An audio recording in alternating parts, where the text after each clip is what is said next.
এত সহজে আমার মেরে দিল। হ্যাঁ,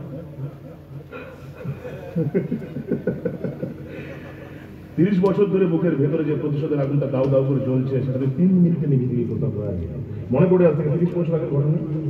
আমার চোখের সামনে আমার বাবাকে গলায় দড়ি দিয়ে টানতে টানতে মেরেছিল। না, আমার 7 বছরের দিদিকে ধর্ষণ করে আগুনে পুড়িয়ে মেরে দিয়েছে। না, দূর থেকে শুধু ভগবান দিয়েছিলাম, কাছে গিয়ে বাবা আর দিদিকে বাঁচাতে পারিনি। কেন জানিস? সেদিন সামনে গেলে কি আমাকেও মেরে ফেলতিস। 30টা বছর ধরে ক্যাবলার ভূমিকায় অভিনয় করে গেছি শুধুমাত্র তোর বংশটাকে ধ্বংস করবো বলে। আঙুলামা কি ভেবেছিলিস? হ্যাঁ, কমেডি নিয়ে ব্যস্ত আছি বলে মানুষ মারতে ভুলে গেছি। ওটা আমারই কাজ। তাই নাকি?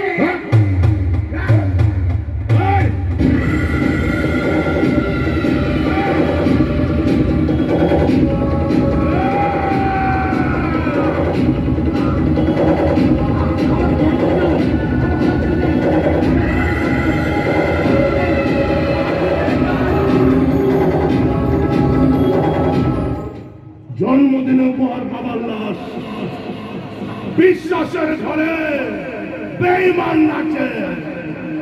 কেঁদো না মা, রক্তের বদলে রক্ত নেব। তোমার জান জেগে আছে।